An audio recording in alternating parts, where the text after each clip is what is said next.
ఏం చేసుకోవాలనేటువంటిదే స్వతంత్ర ఉద్యమం. దాంట్లో కొంతమంది యువకులు ఉన్నవాళ్ళు భగత్ సింగ్, నేతాజీ సుభాష్ చంద్రబోస్, అల్లూరి సీతారామరాజు, ఝాన్సీ రాణి, ఇటువంటి వాళ్ళందరూ కూడా కత్తి పట్టుకుని ఎదురు తిరిగారు, గన్ను పట్టుకుని ఎదురు తిరిగారు, బాణాలు పట్టుకుని ఎదురు తిరిగారు. మాకు కావాలి, మీరు వెళ్ళిపోండి, క్విట్ ఇండియా, వదిలిపెట్టి వెళ్ళిపోండి అని చెప్పి ఎదురు తిరిగారు. అది కొంతకాలం సాగింది. ఆ తర్వాత గాంధీ గారు, నెహ్రూ గారు, వీళ్ళందరూ కూడా స్వతంత్ర సమయుద్ధంలో శాంతియుతంగా పోరాటం చేశారు.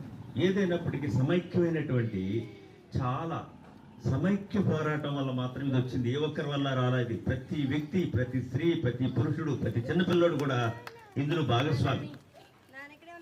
కానీ కొంతమంది ఇందులో హైలైట్ అవటం వల్ల వాళ్ళు గొప్పవాళ్ళయ్యారు. కానీ రక్తాన్ని చిందించినటువంటి వీళ్ళు అనేక మంది ఉన్నారు ఇందులో. వాళ్ళందరికీ కూడా ఈ సందర్భం మనం కృతజ్ఞతాంజలి సమర్పించుకుందాం. ఈ విధంగా వచ్చినటువంటి మన స్వతంత్రాన్ని మనం అందరం కూడా పోరాడి, కష్టపడి, మనసు పెట్టి, మన స్వతంత్రం అంటే ఏంటో అర్థమైంది కదా, మనం ఇల్లు పుట్టాలి చూడాలి. ఈరోజు మన స్వతంత్రంలో కూడా కొంతమంది దుర్మార్గులైనటువంటి నాయకుల వల్ల మన స్వతంత్రాన్ని స్వతంత్రంగా అనుభవించలేకపోతున్నాం. ఆ ఫలాలు అందరికీ దక్కట్లా. అందరికీ దక్కాలంటే కావాల్సింది అంటే ప్రతి వ్యక్తి కూడా ఇది నాది, నా దేశం, ఇది నాది అనేటువంటి కాంక్షతో ముందుకెళ్ళాలి. ఈ కాంక్షలో యువకుల్లోనూ, పిల్లల్లోనూ, ప్రతి వ్యక్తిలోనూ పెరిగి మన దేశం అభివృద్ధిలోకి వెళ్ళాలని చెప్పి ప్రార్థిస్తున్నాను. Thank you very much.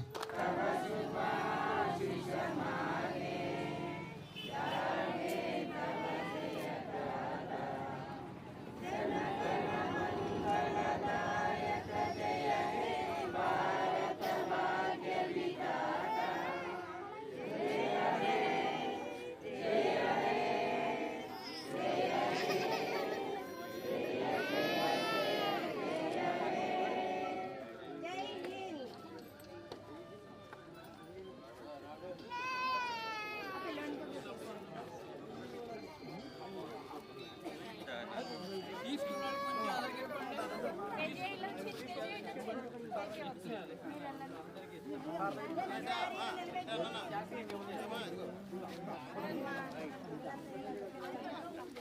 you.